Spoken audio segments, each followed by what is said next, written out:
Uma guerra entre irmãos. Quando as colônias latino-americanas lutavam por sua independência, os Estados Unidos já completavam quase meio século de emancipação. Se considerarmos aí a data da independência do Brasil, em 1822. Durante esse período consolidaram seu sistema político e alcançaram um extraordinário desenvolvimento econômico. Esse processo, no entanto, foi interrompido por um evento sangrento que marcou profundamente a sociedade norte-americana, uma guerra civil, a Guerra de Secessão. Na origem desse conflito estavam as acentuadas diferenças existentes entre as ex-colônias do norte e as ex-colônias do sul dos Estados Unidos. Desde a época da dominação inglesa, as colônias do norte desenvolviam sua produção agrícola em pequenas propriedades, com trabalho livre, para atender o mercado interno. As colônias do sul, por sua vez, dependiam do trabalho dos escravos e do mercado externo. Nessa região, a agricultura era desenvolvida em grandes propriedades, ou seja, latifúndios, grandes propriedades rurais. E a maioria dos escravos vivia em péssimas condições.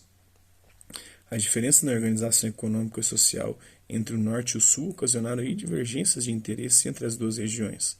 A principal delas era o fato de as colônias do sul defenderem a permanência da escravidão, o que as colônias do norte rejeitavam com veemência. O estopim do conflito foi a vitória do nortista Abraham Lincoln para presidente da República em 1860. O Lincoln era candidato ao Partido Republicano e defensor do abolicionismo, né? Engraçado que os democratas, que hoje são progressistas de esquerda, né, lá, eram contra, né? Como Lincoln declarara ser contrário à escravidão, até mesmo de sua posse, alguns estados do Sul resolveram se separar da União. E hoje boa parte da galera da Ku Klux Klan é um trava-língua para mim esse nome. Hoje a maioria dessa galera aí apoia figuras como o Trump do Partido Republicano. Pra você ver como é que as coisas mudam ao longo do tempo, né? Em fevereiro de 1861, alguns estados sulistas fundaram os Estados Confederados da América.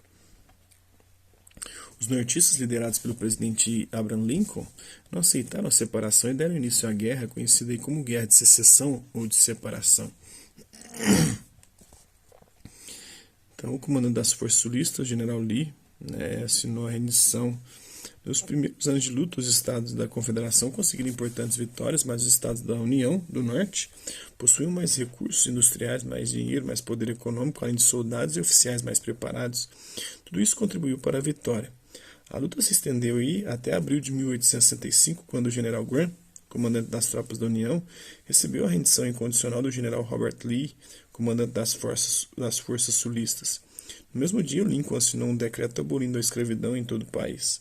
Esses dois acontecimentos marcaram o fim da Guerra Civil e que deixou um saldo de mais de 600 mil mortos.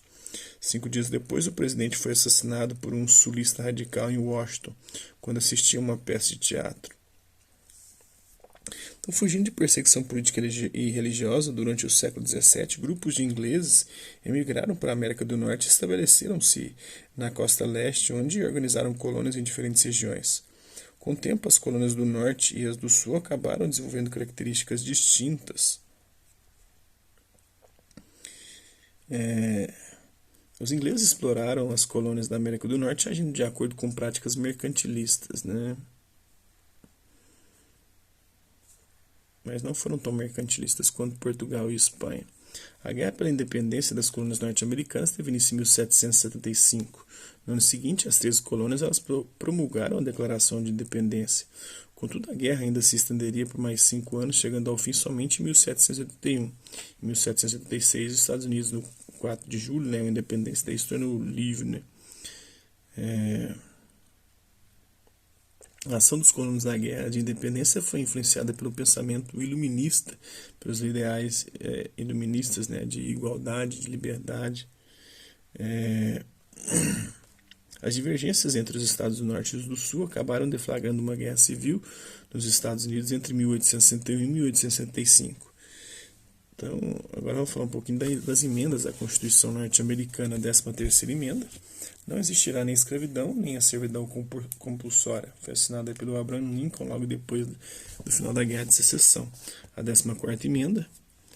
Todas as pessoas nascidas ou naturalizadas nos Estados Unidos da América e sujeitas à sua jurisdição são cidadãos dos Estados Unidos e do estado em que residem. Nenhum Estado fará cumprir nenhuma lei que retire dos cidadãos dos Estados Unidos seus privilégios ou imunidades. Tampouco privará a pessoa de sua vida, de sua liberdade ou propriedade sem o devido processo legal. A 15ª emenda, nem os Estados Unidos nem nenhum dos estados negará ou restringirá o direito ao voto dos cidadãos dos Estados Unidos em razão da raça, cor ou anterior condição de servidão. Aqui era a emenda que vem dar os direitos civis e políticos aos negros depois ali da atuação do Martin Luther King, né? Declarada a independência em 1776, os Estados Unidos da América permaneceram por mais de 10 anos sem uma constituição comum e sem um governo central. A única autoridade federal era o Congresso, com poderes limitados para interferir nos estados. Finalmente, a Constituição de 1787 transformou a fraca Confederação de 1776 em um único país. Embora vários estados tenham aceitado a Constituição, as críticas continuaram até 1791, quando foram acrescentadas a elas as 10 primeiras emendas, conhecidas como Declaração de Direitos, que garantiam os direitos dos cidadãos. Mas somente com a 13ª emenda, incorporada à Constituição em 1865, a 14ª emenda em 1866 e a 15ª emenda em 1870, os ideais expressos na Declaração de Independência passaram a valer para os negros. Essas mudanças foram resultado da vitória do Norte, sobre o Sul na Guerra Civil. A partir daí iniciou-se uma difícil e penosa luta para que os negros tivessem de fato seus direitos de cidadãos. Estava no papel, mas na prática não existia, não ocorria, não se concretizava. Alcançada a independência, a tarefa então era organizar as estruturas da nova nação. Em 1787, os Estados Unidos tinham a sua Constituição já. Compare a 13ª, 4ª e 5ª emenda da Constituição, com a seguinte afirmação da Declaração de Independência de 4 de julho de 1776. Todos os homens nascem iguais, recebem do Criador certos direitos inalienáveis, entre os quais o da vida e da liberdade de buscar a felicidade. Não era para estar aqui todas essas três? Se todos são iguais, ninguém pode ser escravo nem servo. E todas as pessoas devem ser iguais, independentemente de ter nascido nos Estados Unidos. E todas as pessoas, brancas ou não, devem ter o direito de voto, de participação política, segundo esse princípio aqui. Mas eles têm um problema sério de interpretação lá nos Estados Unidos. A 13ª, a 14ª e a 15ª emendas da Constituição foram resultado da vitória do Norte sobre o Sul na Guerra Civil de 1861 e 1865. Então é isso aí. Esse é um pouco do conteúdo. Espero que vocês tenham gostado do vídeo. Quem curtiu, dá um like. Quem não curtiu, dá um dislike. Hasta la vista, babies. Até a próxima.